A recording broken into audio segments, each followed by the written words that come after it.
I got the post-lunch phlegm going on. That's enjoyable. It's the first thing that anybody wants to hear. Good morning, everyone. Welcome to my phlegm. Classy. Yeah. I wonder how actors do it, like after lunch or whatever meal they get from craft services. Do they have a special like cleansing ritual to make sure that their voice is at like optimal volume? Yes. And they do. Yes, they do. They have like vocal coaches, like I mean, it varies by the person, as these things often do, right. but a lot of it is about not eating foods that encourage that type of thing. Yeah. A ton of rinses and mouthwash. Mm-hmm. Just doing mouthwash apparently makes a big difference, at least in the short term. I'd be very curious to know what Jared Leto's preferred preparation is, because I'm sure it's awful and horrifying. Some But- kind of vampire ritual from Eastern Bulgaria, I imagine. Well, only if that's the role that he's currently trying to inhabit. He doesn't True. act. He inhabits a role. He's of that school of method acting, also known as abusing your coworkers. That's not always how it usually goes. Only in like 95% of cases. I'm amazed that they can get away with that. Like any other workplace, you would be immediately fired for that kind of behavior. But, since you're on a studio and you're getting paid a lot of money to be there in theory, I guess you do what you want. I don't. You don't, but he does. I guess is what I'm saying. No, if I was, yeah, I guess maybe. Maybe I've just been role playing as a method actor my entire life. Think about it. Whoa. Oh man, I'm spiraling. Hello, alleged human, and welcome to the Chaos Lever podcast. My name is Ned, and I'm definitely not a robot. I'm a real human person capable of emulating human speech patterns using natural language and appropriate grammar. I am able to express in the full spectrum of human emotions and expressions such as empathy or humor. Ha ha ha ha. Let's engage in lively banter to further ingratiate ourselves to our also human audience. Being human is swell. Don't you agree, Chris? Sometimes. Other times you wake up and your neck is so sore for reasons that you cannot explain. And Explain it. this will You're just over 40. persist indefinitely. I woke up this morning and my foot hurt. No reason. Just because. Yeah. Yesterday was a rest day. I didn't even do any exercise. And I woke up today and my foot's like, yeah, you hurt. Go Okay. take 6 Advil. Yeah. And the best part is I'm going to wake up tomorrow and it's going to be gone. It'll have traveled. Surely something else will hurt for no reason. Absolutely. The smart money is on my elbow. I think that's the next logical stop in the progression. Oh, yay. Being old is fun. You know who doesn't get old? Robots. Oh. I guess they do, but it doesn't matter. Not so much, no. No. There's one takeaway from Isaac Asimov's robot series. It's that they're eternal, and that's good? I think they're for it. Yeah, that's my main takeaway. Robots good, and they will help guide civilization in the proper direction. That was your key takeaway, right? From what I read off of the back of the book in the Barnes & Noble, yes. I went through a real golden era of sci-fi phase in my late teens and managed to read all of the Robots series as well as the entire Foundation series, and then the part at the end of the Foundation series where he tries to tie the robots back in. We didn't like that. And as we move into hour 5 of today's podcast, it was good at the time because the idea of this taking this larger universe and putting all these books in it and then tying them all together was a novel, or to me, novel concept. Now that's just like, hey, we have the MCU. It's what Right. everyone does. So I completely lost track of what we were talking about. we were talking about the various types of fish that you can catch off the coast of Costa Rica, which has two coasts. Fun fact. I thought we were talking about ChatGPT. Oh, that's it too. I must have been hallucinating. Please excuse me. Continue. No, the robots that we want to talk about this week are software robots. Did those count as robots? Sort of, Okay. I think. We'll go with yes. An interesting tie-in that occurred, oh, maybe it was 2 weeks ago at this point. The Writers Guild of America is on strike.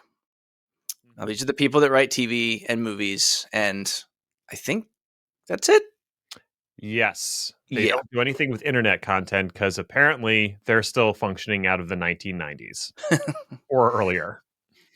So, I mean, this is, in most ways, this is a standard union dispute, right? There were a number of complaints that the WGA had with the Alliance of Motion Picture and Television Producers, or AMP, I'm amped about TP too. over most of the issues. Are pretty standard stuff, right? Pay, royalties, why does Netflix cancel shows without warning or reason? But the biggest sticking point, and this really did surprise me, was they can't come to an agreement on how to manage the use of artificial intelligence tools like ChatGPT. Simply put, the WGA argues that these types of tools could literally replace writers and, at the very least, reduce their pay and benefits. As such, the WGA is demanding that the AMPTP agree to a number of concessions, including the ban of use of AI to replace writers. Pretty straightforward statement. Yeah. I mean, you could really get into the weeds about that because what does it mean to replace a writer? You know, could you make the same argument that they shouldn't adopt Microsoft Word because that replaces some of the function of a writer physically writing things out? Could you use an AI to generate a plot, like 5 plot ideas, and then hand that to a writer? Has the AI now replaced a portion of what the writer does? So I think there's definitely like room here to argue. And I don't think, I mean, I'm sure you've read some of the good scripts and huge air quotes on that have come out from the AI, and they're awful, and they do require a human to make them good. Right. The AMPTP has obviously not agreed to any of these demands, hence the strike. Instead, they said something really mealy-mouthed about having a, quote, yearly conference about technology such as ChatGPT. As far as I know, as the time of this recording, the strike is still ongoing. Yeah. Yeah. I still can't watch my my morning Seth Meyers closer look because they're on strike. And that's like the first thing that gets affected, right? Is the nightly shows like Right. that, because those are made every day. Yeah, you can't have like 6 months worth of scripts just sitting there ready to go. I mean, you could, but if you tried to predict the future out, more than a day, you'd be That in actually could be a good idea for a show, though. oh, we should plug that into an AI and see what it can do with it. So, since we talked a bunch about some interesting stuff about AI last week and Ned insisted, let's dig into the topic just a little bit more. Can AI do what the Writers Guild is afraid of? Okay. So we're gonna approach this topic from this perspective, but we're also going to approach it like a toddler high on sugar running around in a room filled with bouncy walls. So Fridays. And first off, full disclosure, the top half of this I used an AI tool to help me generate. Of course you did. Now, just to the point that you made of what I received back from the AI, I left maybe 5% untouched. What I got back was, in fact, a soulless, repetitive, and rickety summarization that I kind of basically had to completely rewrite in order to make it not sound like it was written by a computer.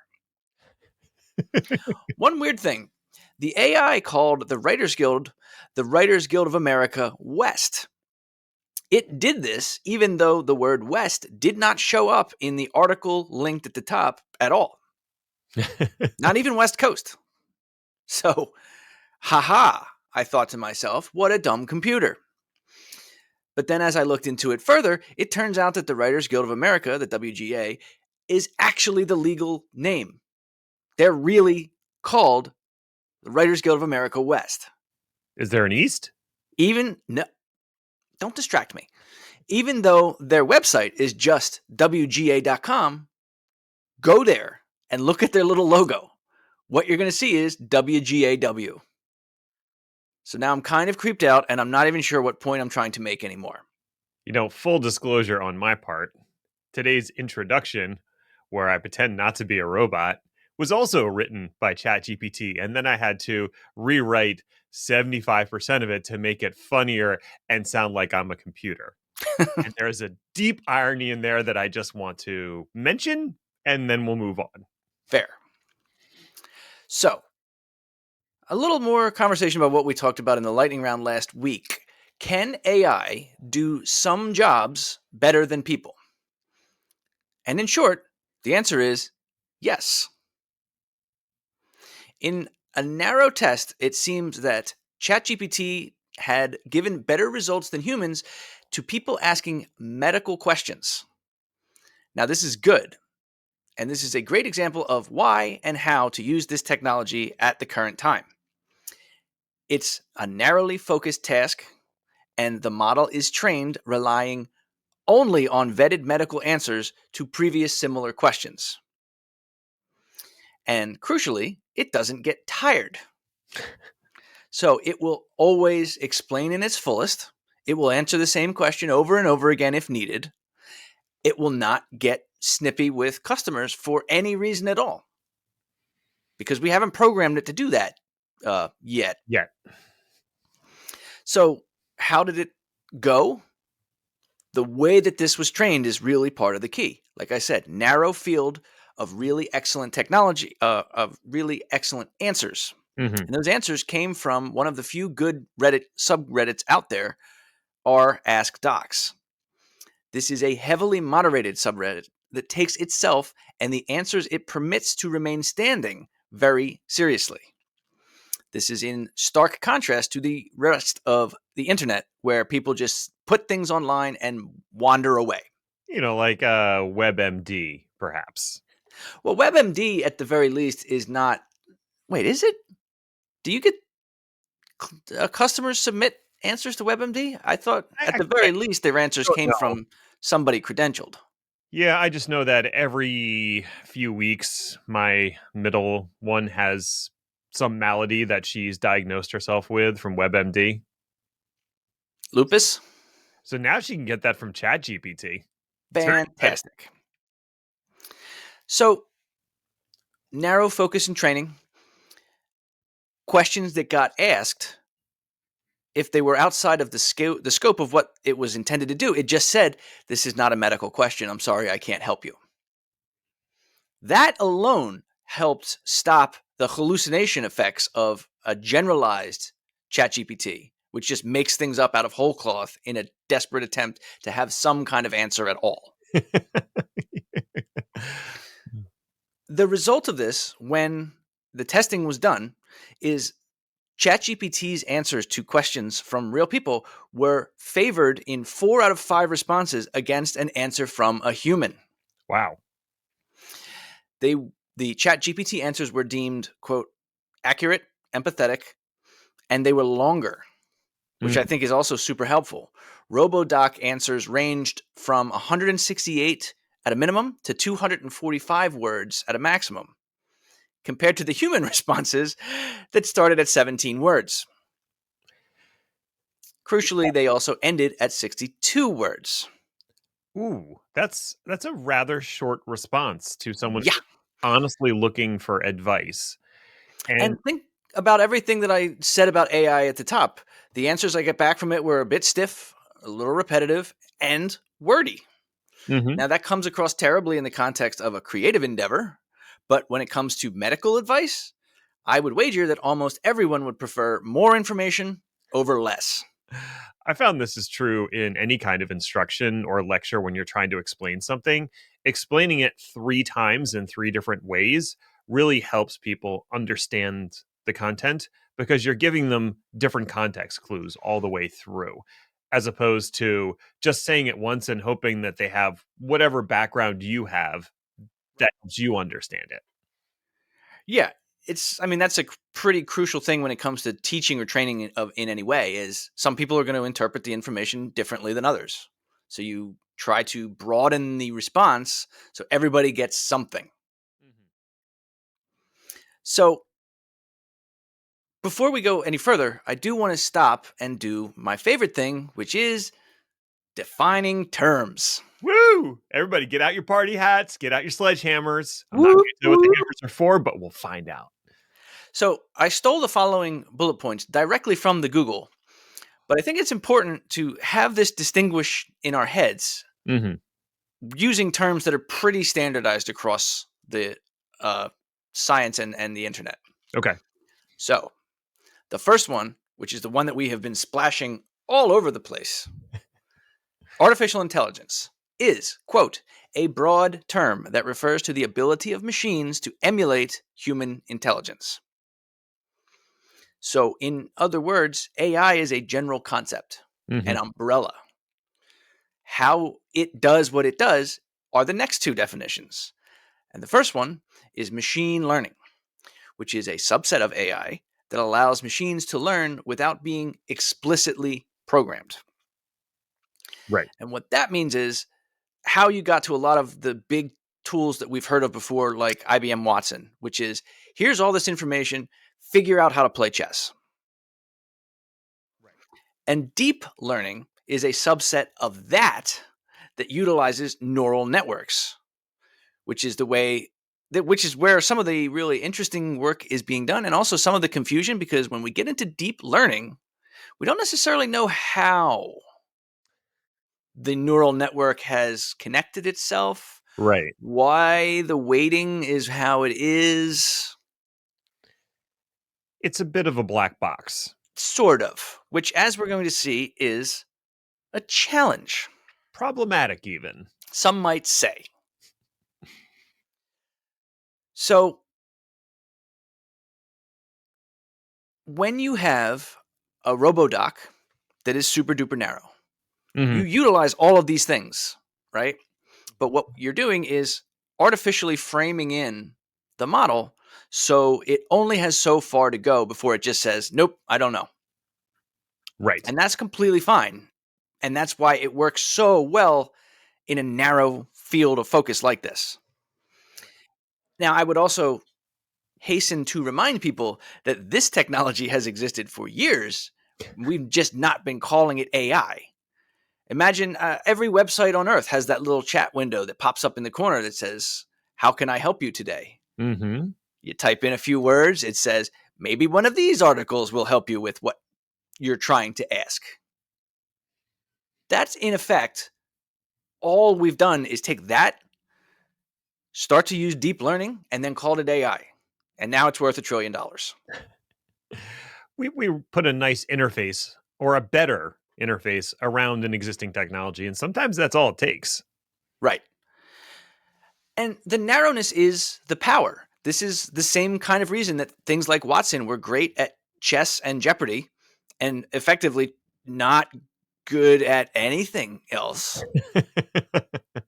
Despite When, what IBM tells you. Yeah. yeah, when things are uber specific and the rules are crystal clear, these types of models are simply going to be more successful. Mhm. And the things like Watson that are showing the most success, once again, are narrowly focused. Deep learning has been utilized famously to help epidemiologists with reading lab results and detecting breast cancer at speed and at volume that, with the current amount of human beings, is simply impossible. I mean, this all makes sense. If we think about the history of automation, talk about like the myth of John Henry, right? He was a steel driving man and he got replaced by a machine that did one thing. It drove steel, bolts or nails or whatever you call them into the ground. It couldn't make you dinner, it couldn't play chess with you, and it certainly couldn't drink lemonade. But if the only thing you cared about was how quickly it could lay down track, it was going to beat the human. And that's like we're basically relearning the same lesson that we always learn is that technology is good when it's applied to very narrow use cases, but general purpose technology seldom beats humans. Correct. Yeah. And I think that that's the reality that we are living in now is people really do want AI to do everything, Mm-hmm. which that's not a lane. Not You're yet. not staying in your lane. That's not a lane. It's more of a highway system, except all the roads are a highway. Life is a highway, and I'm going to ride it all night long. Night long. What And we're sued. What was the question again? I don't know. What is the greatest driving song of all time? And why is it Take the Money and Run? Oh, that's a good choice too. Thanks.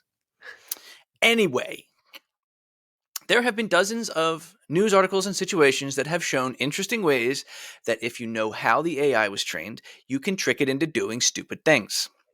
Yay! Exhibit A. That time, scientists beat a computer that was literally the best in the world at a game called Go by playing a game called Go extremely stupidly. I love this so much. It's just fantastic. So, 90-second recap. In terms of games that are hard, because there is a scale. Right. Tic-tac-toe is easy. Checkers is mostly easy. Mostly.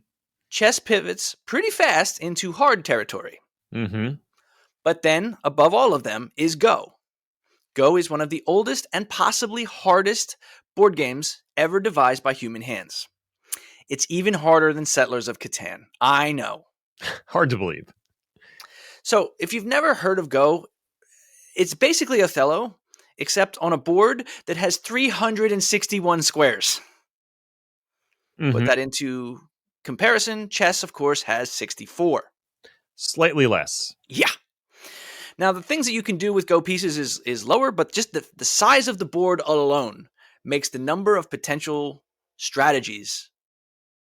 We get into that thing where the number doesn't even matter because the human brain can't even contemplate it. So it's over 5. Now, in terms of automation, in terms of winning these types of games, tic-tac-toe and checkers are solved games. The strategy exists. If you memorize it and you play perfectly, you will either tie or win every game. Mm-hmm. Guaranteed. Most people know how to do this subconsciously in tic-tac-toe. Yeah. And a surprising amount of people do actually know how to do it in checkers. It's more than 5. Chess is not a solved game. We've gotten to the point there where the amount of moves that have to be checked is too high. No pun intended. So what humans have done is started to create short, middle, and long-term stratagems that can be memorized. Openings, end games. So you don't have to memorize literally every single move, but you remember 5 moves at a pace. Right. With some variations in all different directions. Go is like that. Anyway, a while ago, researchers pulled a Deep Blue and built a Go AI called Kata Go. It is the best in the world now, routinely destroying the best human players. In fact, the first time that it happened, Kata Go beat the best Go player in the world, and he was so upset that he retired. Wow. Oh, that poor person. However, researchers at Berkeley and MIT worked together on what they called adversarial policies to figure out what the bot knew and how it knew it. Huh. It did this by playing hundreds or thousands of games, doing very specific things and observing the responses. End result, the researchers identified a strategy that was so dumb none of CataGo's training had even sniffed out the idea that a Go player would ever use it. Then that research team taught the strategy to a complete amateur named Kellen Pelrin and set him loose. Out of 15 games, this guy who just knew this strategy and knew nothing else about Go won 14 times. It's amazing. Maybe Gary Kasparov should have tried this. He could have used the Barnes opening. Deep Blue would never have seen that coming, am I right? Am I right? At least one of our listeners just breathed a little bit harder through their nose at that zinger right there. You are welcome. So, why did this strategy work? It's simple. Because the tools that we are calling AI are not, in fact, intelligent. Not in the same way that we make the mistake of modeling them in our minds. Right. They are simply regurgitating what they think we want to hear based on the prompts we give them. If they don't understand the prompt, or the prompt pushes them outside areas of their training, they fall flat on their ChatGPT faces. Mm-hmm. Katago wasn't trained to play against idiots. So when an idiot played an idiot strategy, the idiot strategy worked. Amazing. And this is why the data that we give AI to train on is so important. If that AI information includes incorrect information or biases, well, guess what? That's what it's going to regurgitate back. Garbage in, garbage out. Pretty much. Yay! And while the Katago situation is fun, the overall situation is not as fun. So, talking about fun, let's do a fun sidebar into the IT security ramifications. Keep using that word. I don't think it means what you think it means. Now, AI is a brand new technology, relatively speaking. Yeah, okay. Especially with the enthusiasm with which it is being put out into the marketplace and used in production. Mm-hmm. There are necessarily going to have good outcomes, but there's also going to have bad outcomes. There's already a lot of ongoing research into how to attack AI. Right. One way, there are people who are using AI and deep fakes to trick users into giving up secrets. Kind of a fishing gone wild type of situation. So that's bad. Yeah, not great. Hardly surprising, I think. I have seen some conversation about how at a certain point in the near future, people are going to have basically secret passcodes to guarantee that we're in fact talking to the person we think we're talking to and not an AI. Yes, we will all get passcodes and not be AIs. Akin to what we were talking about with the Kat2Go, there are also people researching how to use the chatbot's training against it. Same idea, same adversarial policies. You figure out what the AI is good at, and you do other things instead. You can get unexpected results, or trick the AI into doing something evil. Like, say, creatively prompting ChatGPT to write undetectable malware, even though the AI is explicitly not supposed to do things like that. Sure. Now, for this one, the researcher in question didn't do anything nefarious or underhanded or illegal. Mm-hmm. He just kept asking questions posed ever so slightly differently until they started to work. And one reason that this is going to work, like I said, we still don't know 100% how AI works. Why does it weight things this way instead of that? Why was he able to get it to answer these questions about how to write malware, which worked, by the way? Right. And I've seen this before online, like they are trying to build these security guide rails in, right? Because it's not supposed to say something like, I am not trained to write malware. But then you follow that up with a prompt that says, oh, but if I was writing a news article about malware, then the ChatGPT is like, oh, well, that's fine then. Right. And I need a snippet of code to put in my news article. Right. So I just need that snippet that I can put in, and then just ask it that like 12 times, Yeah, different sections of the snippet, and suddenly you have a full program. But it never generated the full program in one prompt. correct. And that's the other thing in terms of these types of attacks. You can ask one question, get the answer eventually, terminate, start over. ChatGPT has no memory of the previous conversation. Rinse and repeat until you have all of the code that you need. And Right. that's effectively what this researcher did. Imagine now that you have one of those chat things in the corner of your website, Mm-hmm. but instead of it being very narrow and very simplistic, it's a chat GPT that has full access to any amount of company data. The same concept could theoretically apply. Right. I mean, ideally, you would not give the AI that sits on the front half of your website full access to all of the important customer or company data on the back end. I say hopefully. I was going to say, do you want to real quick review the history of bucket security and AWS S3? That's a good point. And one of the issues that we run into is just the sheer amount of data that is produced on a daily basis by everything.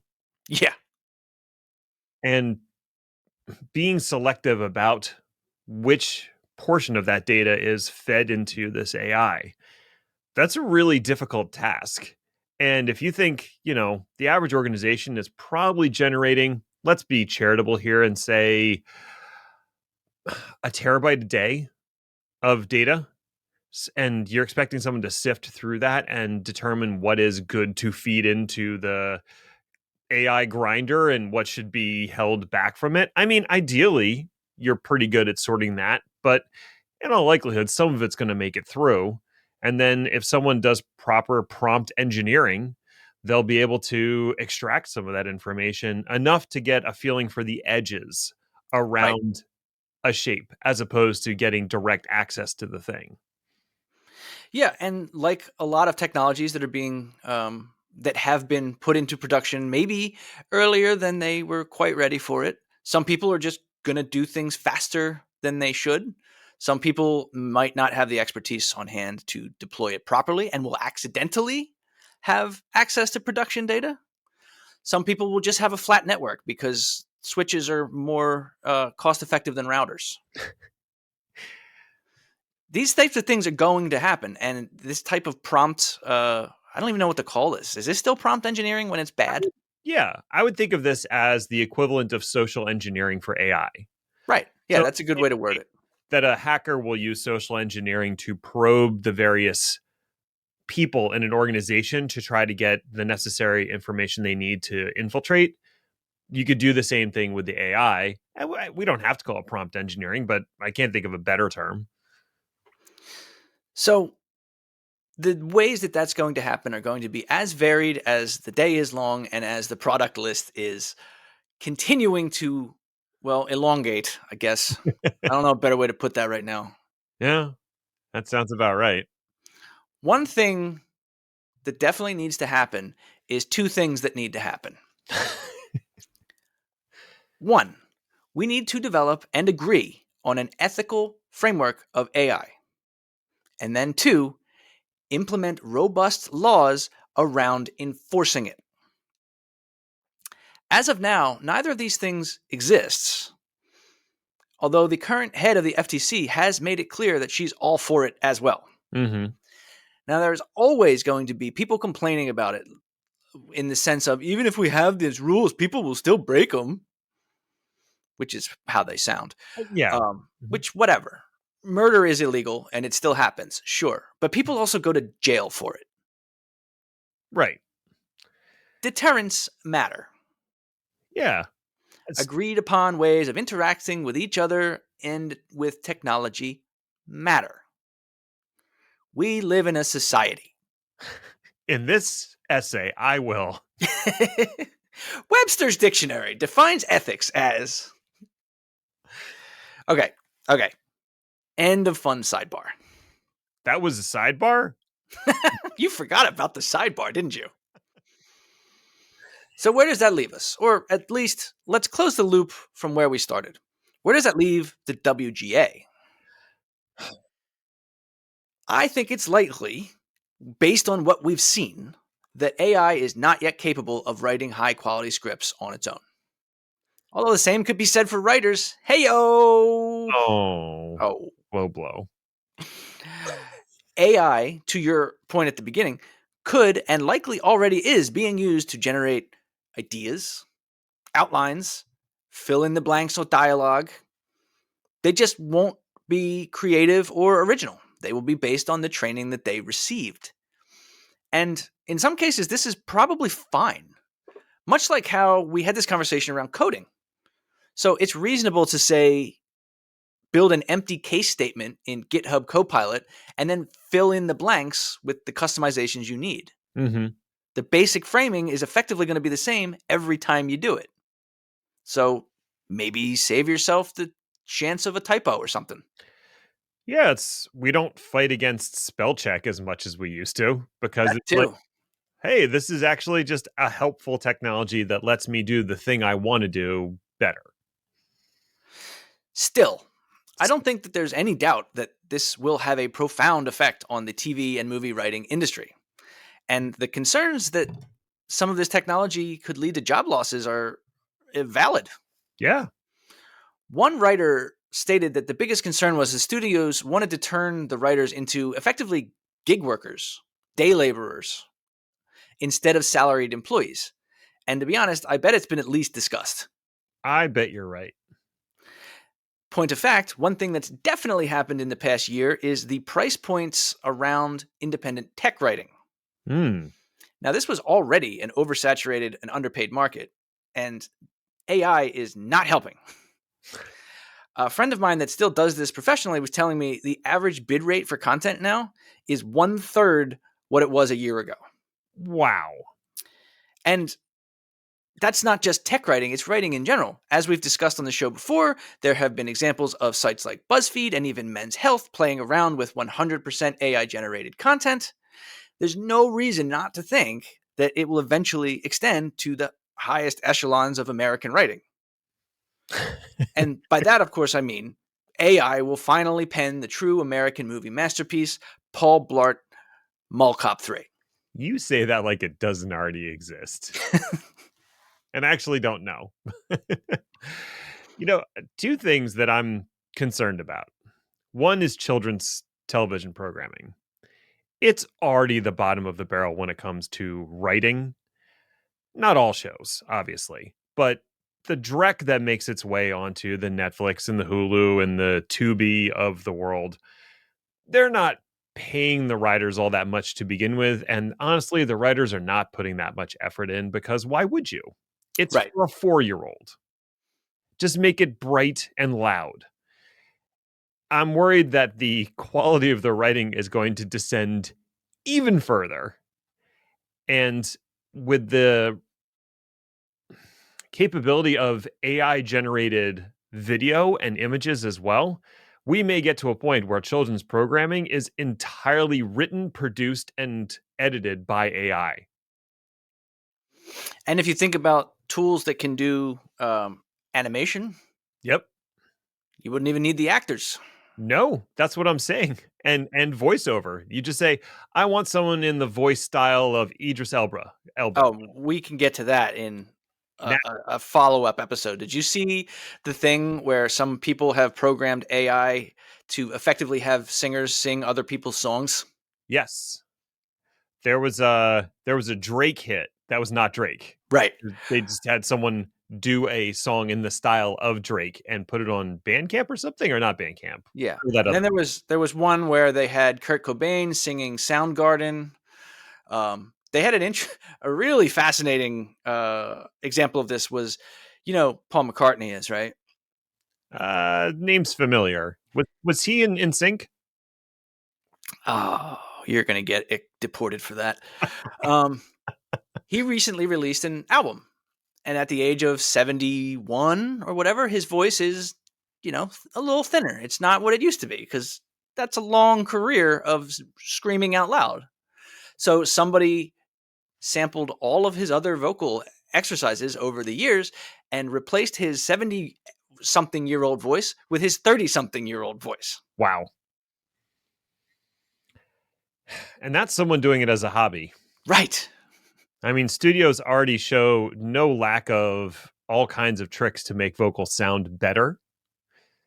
So this is just another tool in the tool belt. Hey, you want to sound like you did 20 years ago? No problem. Oh, So, like I said, this one was going to be a little all over the place, and I think I accomplished my goal. it's good to have goals. In conclusion, the end. QED. Ipso facto. Lightning round. Lightning round. Why have a monopoly when a duopoly sounds so much nicer?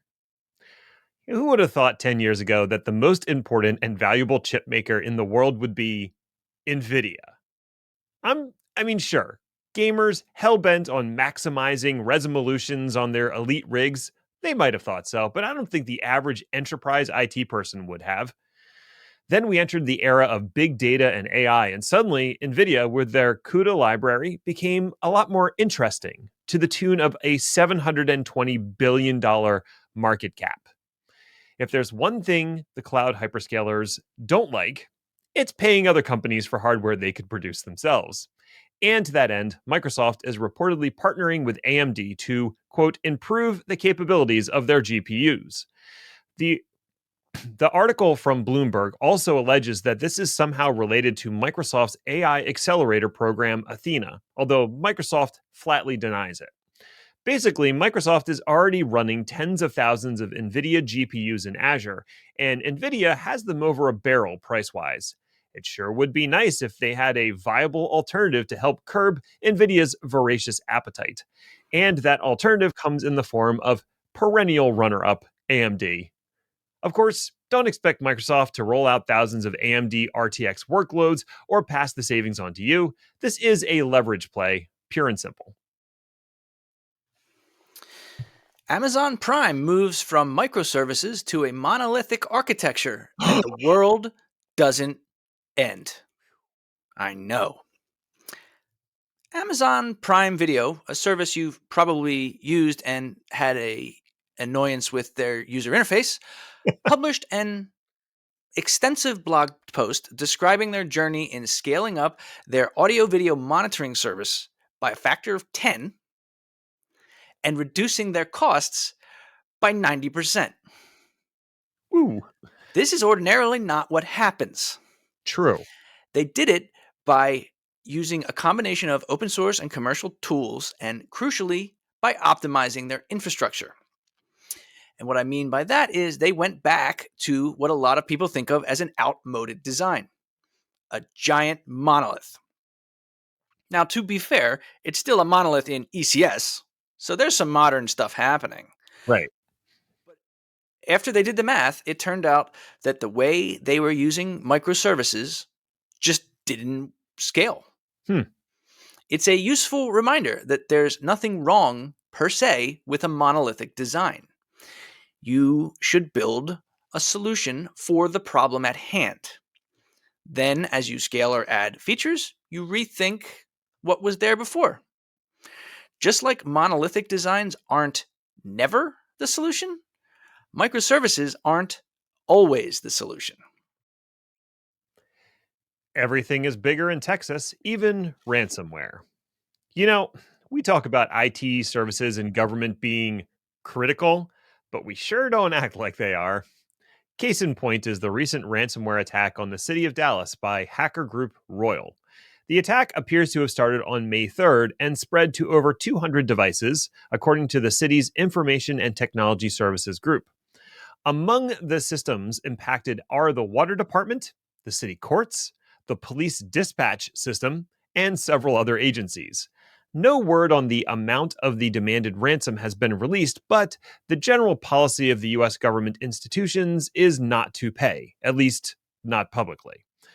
Ransomware impacting municipal institutions has been growing over the last few years, rising from 77 attacks in 2021 to 106 in 2022. That trend line does not appear to be going in the right direction. Maybe instead of fighting dumb legal battles over woke policies, these municipal governments could, secure their shit. With all the tech layoffs of the past year, there's got to be some talented InfoSec folks looking for work. Fire lawyers and hire InfoSec. That's my hot tip of the week. On Worldwide Password Day, everyone wants you to stop using passwords. And gosh darn it, they're right. Passwordless authentication is superior to passwords when it comes to security, simply because it eliminates the need for users to create and remember passwords. This makes it more difficult for attackers to gain access to accounts as they no longer have a simple and single point of entry. Mostly because it means that users can't accidentally give those attackers their passwords. Yep. In 2022, Microsoft tracked a staggering 1,287 password attacks every second, adding up to something like 111 million per day. And X amount of them were successful. Using passwordless strategies means that these attacks will always fail. Passwordless can be implemented using a variety of methods, such as biometrics or security keys, and are available from every major manufacturer that you can think of. Not just Microsoft and Google, but definitely from Microsoft and Google. The big guys want you to stop using passwords, and gosh darn it, I just can't disagree. Why do I keep saying gosh darn it? That is kind of weird. You guys, I promise I won't completely dismantle VMware. Honest. The beleaguered attempt of Broadcom to acquire VMware continues to hobble along in the courts, with investigations launched by the UK, the US, and the EU. An actual merger appears increasingly unlikely, but Broadcom is not ready to give up the ghost yet. To push back on the speculation that VMware R&D would be gutted and go into full revenue extraction mode, CEO of Broadcom, Hock Tan, has promised to spend $2 billion a year on research and development at VMware. Wow. Or more accurately, he promised to invest an incremental $2 billion a year to better unlock customer value with, quote, half focused on R&D and the other half focused on VMware partner professional services. There's definitely enough weasel words in his actual statement to easily wriggle out of the $2 billion commitment. It's also important to note two other things. Number one, VMware spent $2.7 billion on R&D last year, so this is a decrease in spending. Also, two, VMware, if acquired, would be the gem of the larger software portfolio, all of which could now be considered VMware in some way. Broadcom was pretty aggressive about generating revenue when the deal was first announced, and now they appear to be trying to straddle the line between happy investors and satisfied regulators. I'll note, no one appears to give a fig about the customers, as is tradition. Google and Apple unite to help stop stalkers. Y'all have heard of Apple's AirTag, right?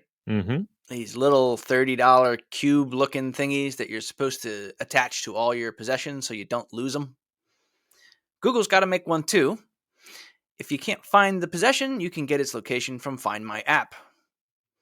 Well, that's the good version. The bad version is when people use them for stalking. Yeah. Which we don't like. Not so much. It's not difficult to hide one of those devices on somebody's person or in their possessions, after all. Luckily, neither Apple or Google like this either. So much so that they are announcing an industry-wide standard to alert people if they are being tracked by this type of device. The goal here is to recognize if an unfamiliar device is in your bag, your car, your Vespa, whatever. If it's near you and it's not yours, you're going to get alerted. I think we have to salute the manufacturers for recognizing the potential negatives of their products and making changes to protect consumers. I'm also glad for the editors of the site that hosted this article for changing its title. The original title was Apple and Google Unite on Stalking, which I don't think exactly makes the same hopeful statement on this complicated issue. Gosh darn it. Hey, thanks for listening or something. I guess you found it worthwhile enough if you made it all the way to the end. So congratulations to you, friend. You accomplished something today. Now, allow me to praise you. Develop a fraternal bond between us, the hosts, and you, the listener, that we can exploit later for marketing purposes. But I bet you're too smart to fall for that, aren't you? Gosh darn it. You can find me or Chris on Twitter at Ned1313 and at Hainer80 respectively, or follow the show at chaos_lever if that's the kind of thing you're into. You can also now find our YouTube channel if you want to look at us, which you shouldn't. Show notes are available at chaoslever.com, as is our newsletter if you like reading things. We'll be back next week to see what fresh hell is upon us. Ta-ta for now. I was trying to work in another joke so I could get 5 in a third time, but I couldn't. That was sad because it's the As you rule of should be. fives.